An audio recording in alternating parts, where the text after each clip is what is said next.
and welcome to the X22 Report. My name is Dave, and this is episode 125. And the title of this episode is High Probability That Something is About to Happen. And later on, I'll discuss why I titled this episode this.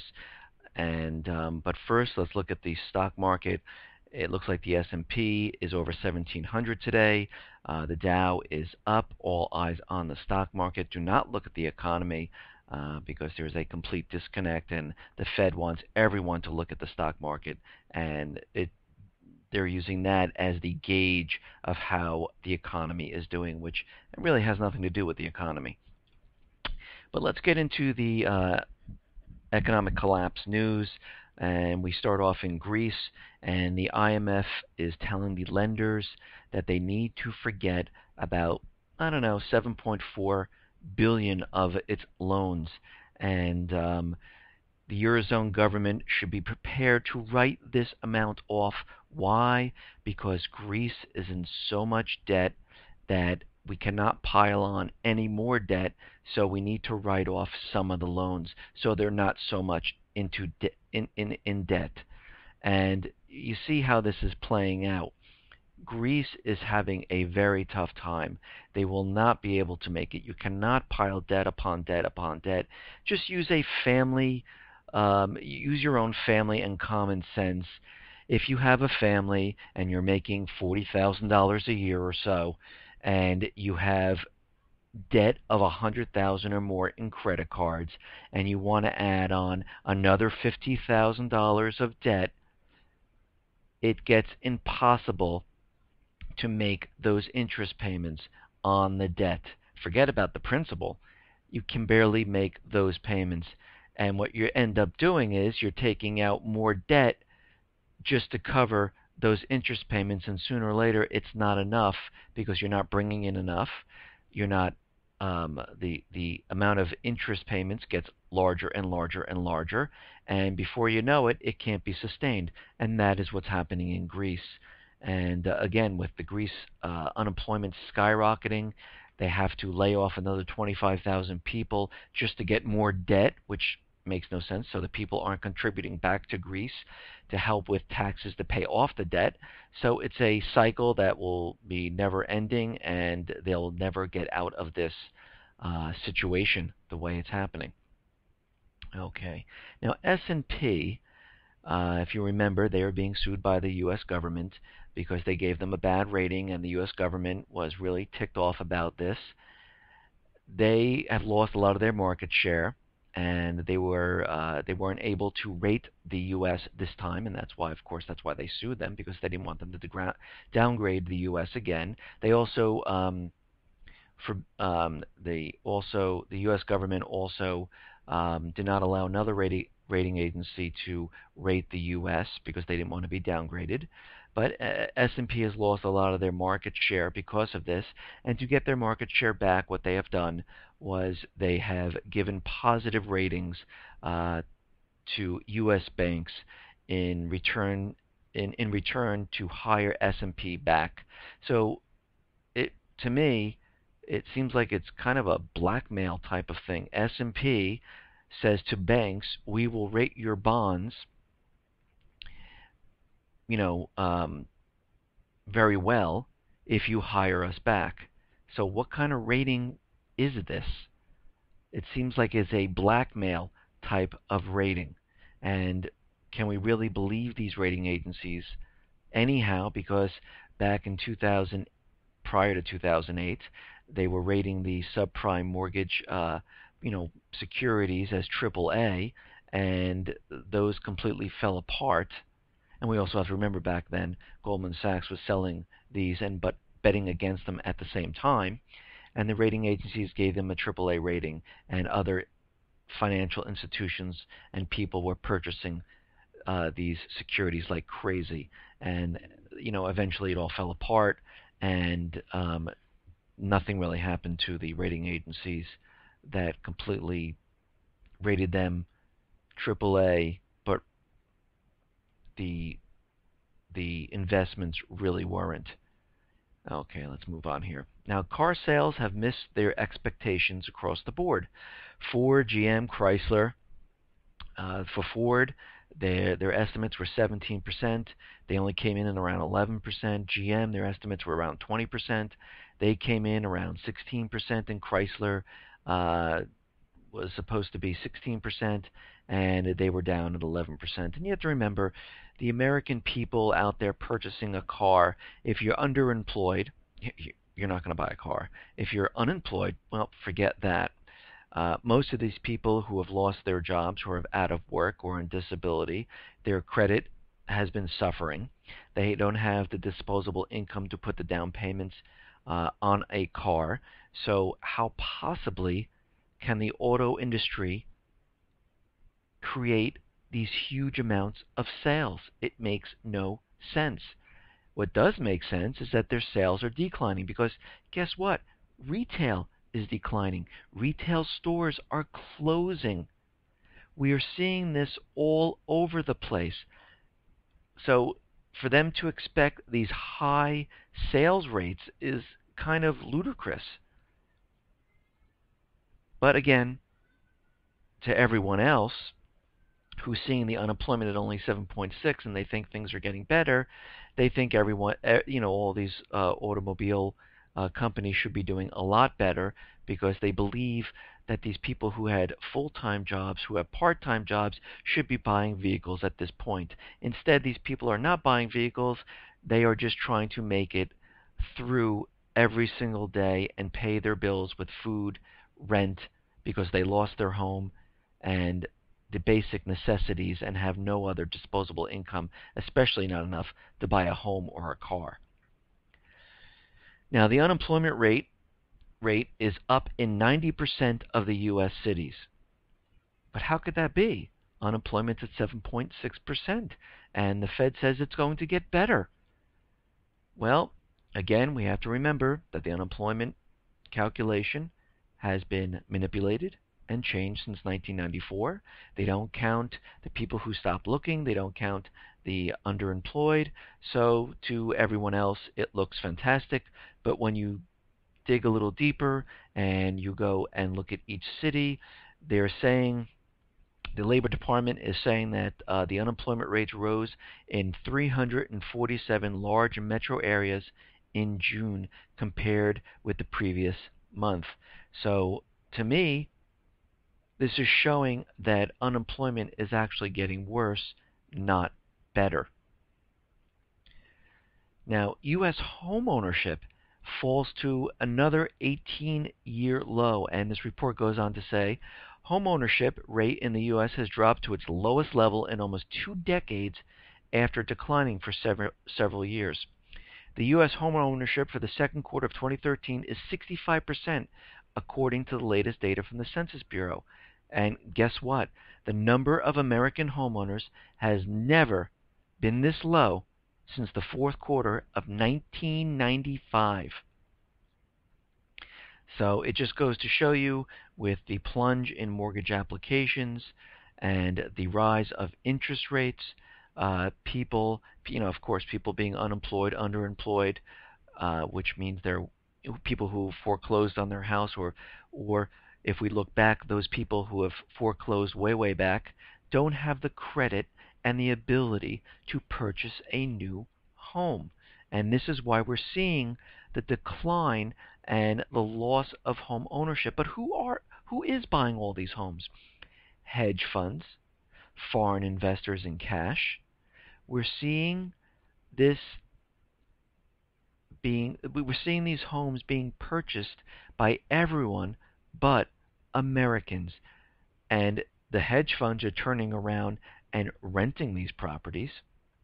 And since there are more renters now, because we have to look at this as common sense, you foreclose on your house, you don't own a home, so home ownership across the board goes down. All these people have to do what? They have to rent. So the hedge funds buy up all those houses that were foreclosed on, and now they are renting it to those people that used to own them. And now all these people, it's a rental market, so now we can raise rent. But these hedge funds were purchasing these homes hoping not to be landlords. They were hoping that this would spur the housing market and create another type of bubble. But guess what? It is not happening. So now the hedge funds are looking to get out of the real estate they purchased, and this is slowing the housing recovery.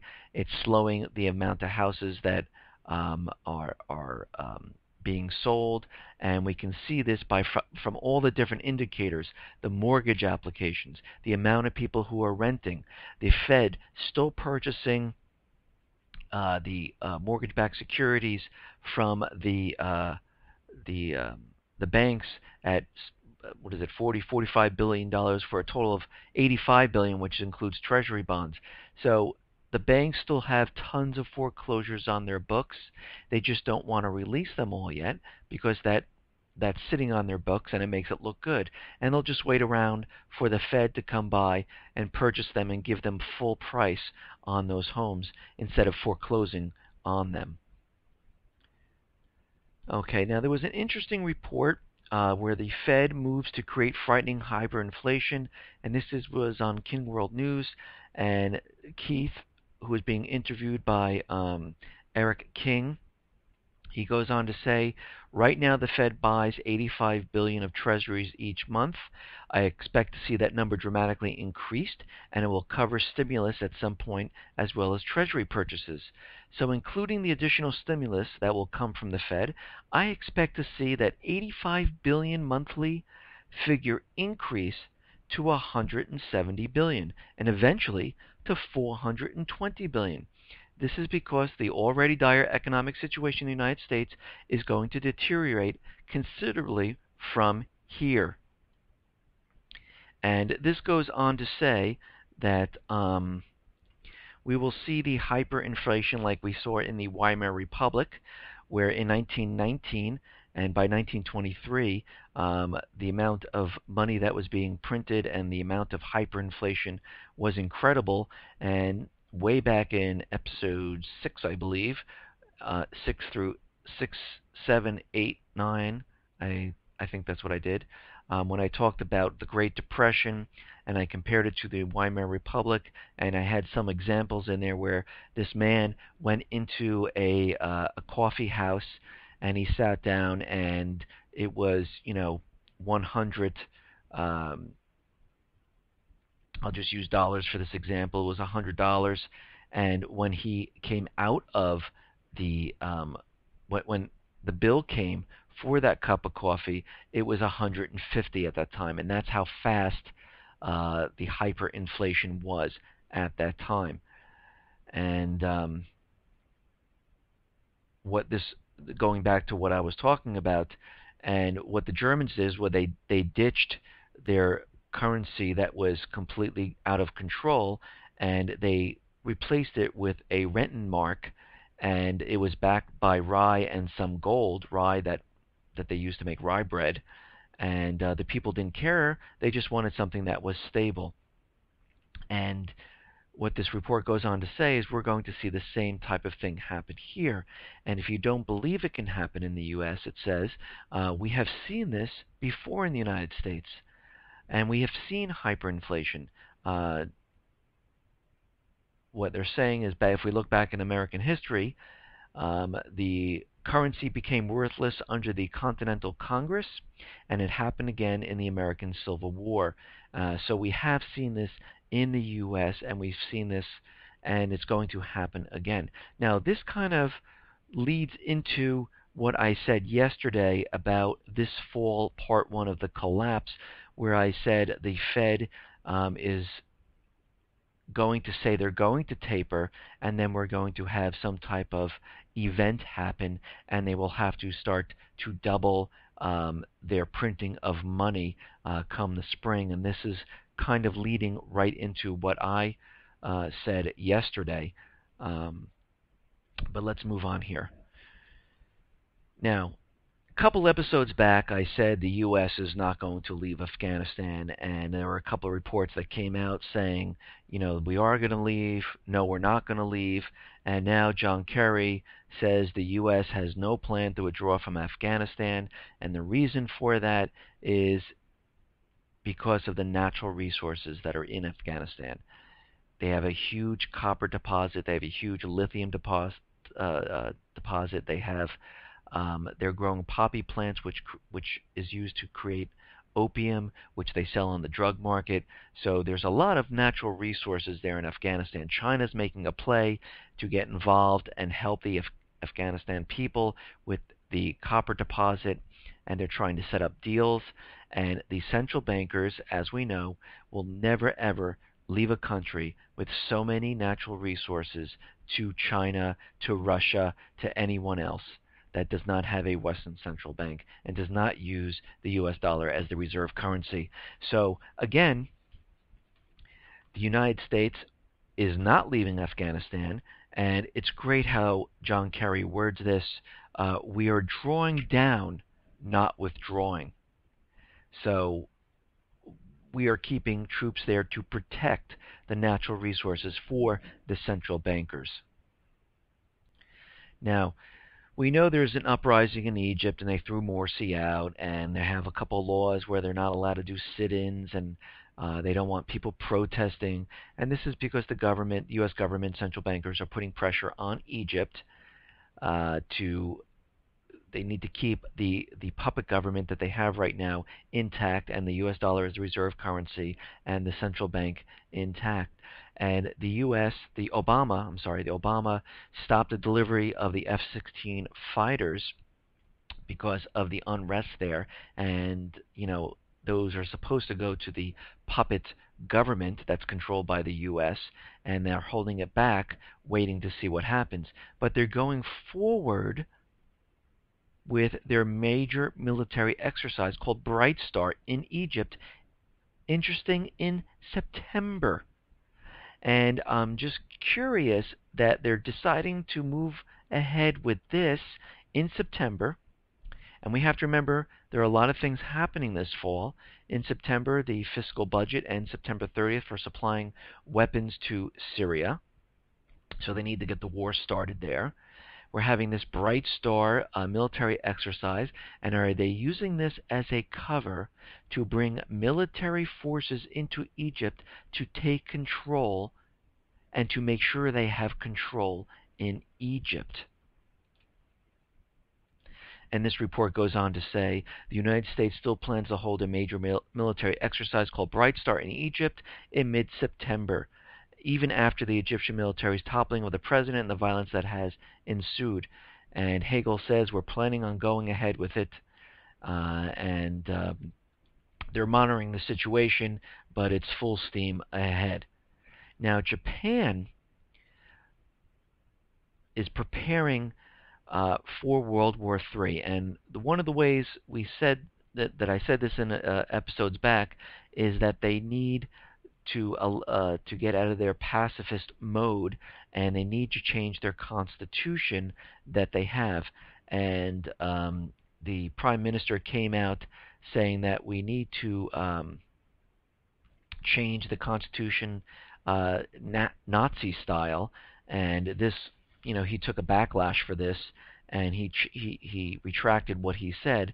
But what he's trying to say is we need to change our Constitution in Article 9 so Japan can use the right of collective self-defense as stipulated by the UN Charter, and they want to define Japan's defense forces as a full-fledged military force amid territorial tensions with China and South Korea. And they want to change this to allow them to go to war without the approval of what the U.S. imposed on them, where they're not allowed to. So, I mean, he was making the remark that they should just do it the way Nazi Germany did and just go ahead and change it. But of course, he retracted his remarks, and he's saying no, we should have an open talk about this, and we should discuss how we're going to change it.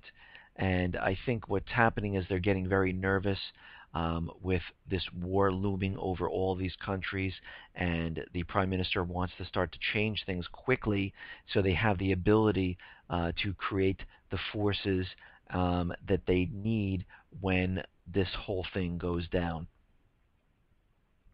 Now, more Israeli strikes likely. Syria moved missiles before alleged Israeli strike. There is a report that Israel didn't really hit the Russian missiles that were supplied to Syria, and they're going on to say that Israel didn't violate the airspace.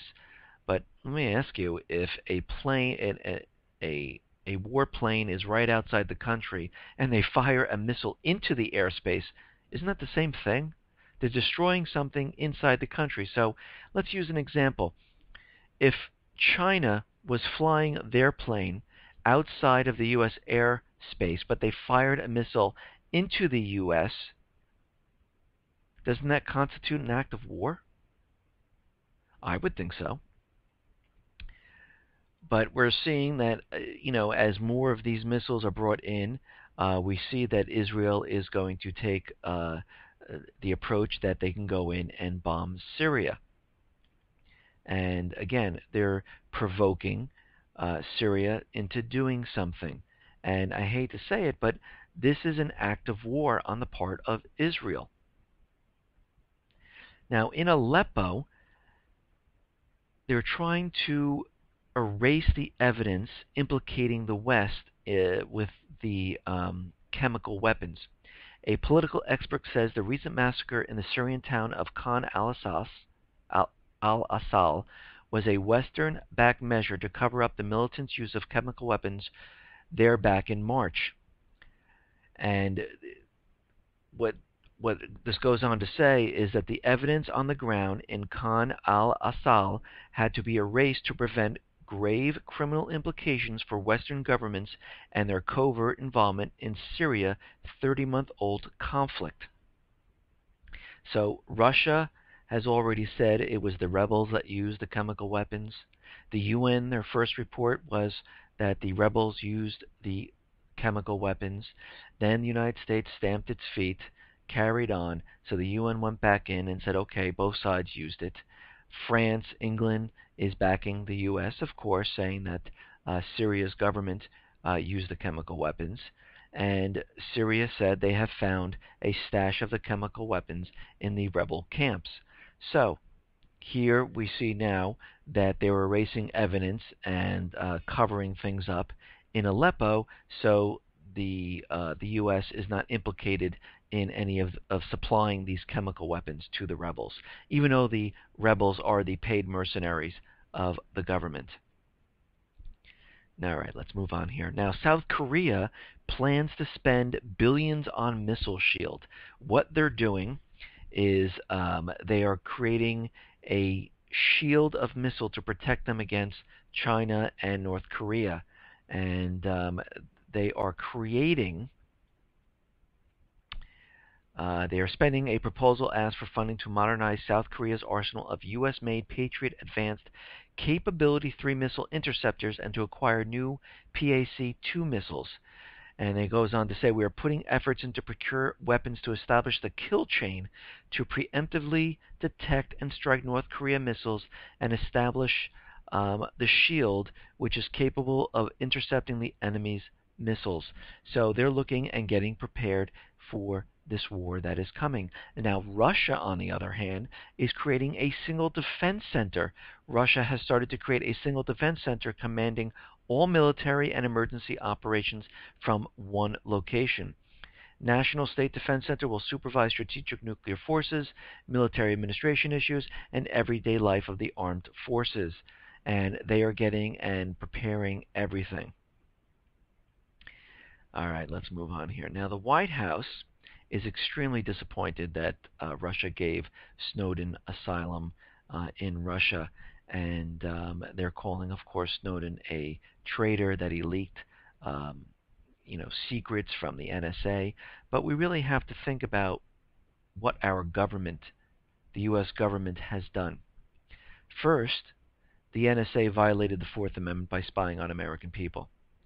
Second, our government lied to the American people. Third, then they came out and said, yes, we are spying.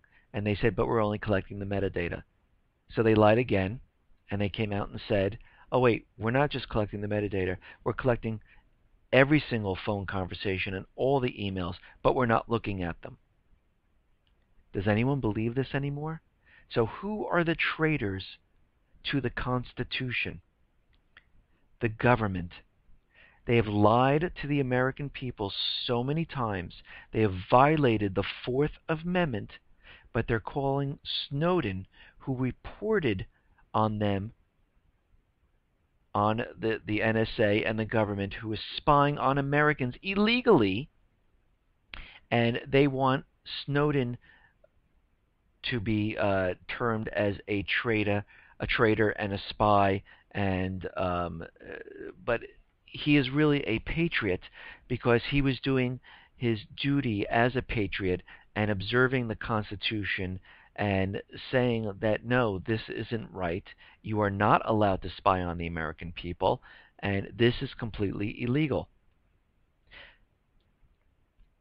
Now, yesterday I discussed about the nudge squad that the government is trying to put into place, and Judge Napolitano came out and said, if the Constitution protects anything, it protects the right to be different. We don't need the government in our faces telling us how to live. And he goes on to say, we have a Constitution, says what the federal government should do and limits it to only doing that. This type of nudging us and telling us how to live is not the responsibility of the government. And he goes on to say, when does a nudge become a push? And this particular administration is interested in controlling the people, even if the Congress is not. And this is one of the ways it will do it. Nudge, nudge, push, push, elbow, elbow, slam. And we know this. This is why all these laws have been put into place. The NDAA, the Patriot Act, the NSA spying on all the people.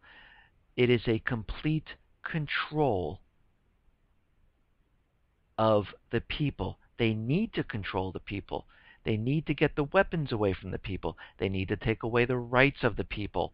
They need to do this because the economic collapse, when it occurs, they need the ability to control, to maintain, and collect those people that they deem as a problem. And this is why they are doing it. And we have to remember what our founding fathers have said about the government. Thomas Jefferson stated that the people must stop trading liberty for security. They must stop thinking the role of the government is to be involved in all aspects of their lives. They must take a good look at what the proper role of government is. They must understand that as government expands, liberty contracts. That government is best, which governs least. And we are not seeing that at all. We are seeing a government that is so completely overgrown, so bloated, so big that it is completely out of control. And the people who are running the government do not want to lose this control, and they will do anything and everything to stay in power during this collapse.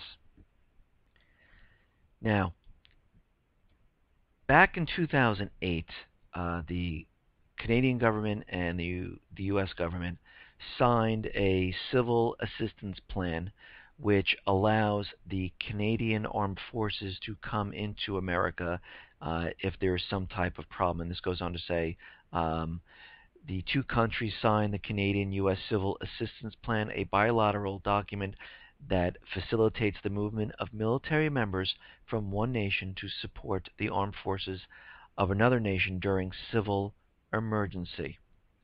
And there was another report saying that U.S. wants its officers exempt from Canadian law for cross-border police projects. And this goes both ways, that if a police officer or a military person is going to another country across the border, which laws apply to them, or do no laws apply? And this is very scary because with this civil assistance plan, by the way, I have this document on the site, If you go to the x22report.com site and you go to this episode 125 and you scroll down until you find the part about what I'm talking about, there's a link there. Or you can just go up top on the menu where it says resources, and you'll see a tab under that says documents. You can go, I put the documents there, you can click on it, it will open up and you can read the document. And when the economic collapse, comes down, and we are in the middle of the collapse, and we're seeing civil emergencies, Canadian forces will be allowed to move in to the United States to control the situation. The question is, whose laws are covering them, or are there no laws? When a foreign military troops are in the U.S., what laws do they follow? And this is the big question in this report. Okay, let's move on here. Now, banks are deploying shields to block a new wave of cyber attacks. The major U.S. banks have been grappling with cyber threats in recent days for a familiar foe, and it is the Din al-Qassam cyber fighters, and they are planning a cyber attack, which is going to include banks as Bank of America, J.P. Morgan, Chase, Citi, PNC, Capital One, and Wells Fargo. And again, they did a denial service attack. This time they're saying it could be a cover, where that is just a cover, and they could be introducing malware, virus, or anything else that could affect the banks. And when is this going to happen? Don't know. But this is a potential false flag for some type of cyber attack on the banks. It could happen this fall, and this would coincide to the Fed saying they're going to taper, but not really taper, because we have some type of event that would happen where they don't have to taper at this point. They can blame it on another country for the first part of the collapse, and they can double up on their bailout to fix the situation. Plus, this is when we can see bail-ins of the banks on bank holidays, freezing people's accounts. We need the money to cover everything that has happened, or the banks will go down. So they'll take the people's monies, and that's in the FDIC Bank of England document. Canada has a bill being proposed. The Europe has a bill being proposed, and this is all set. This is ready to go. Cyprus was the template. Something is going to happen. Now, the title of this episode is High Probability That Something is Going to Happen. Now, in a report that came out today, it says the United States is going to close some embassies around the world for security fears. Sunday, August 4th, the Department of State has instructed certain U.S. embassies and consulates to remain closed or to suspend operations. Why? It does not say. I have this on this page. You can come and read it. But something might be occurring this Sunday, August 4th, because it's just something seems like is in the works. Something might be going down, and we just need to be aware of this. Even though they're telling the embassies and consulates around the world to shut down or to suspend operation, doesn't mean that something couldn't happen here in America. Listen, everyone, I want to thank you all for listening. Be well, be safe, and especially be prepared. Thanks a lot.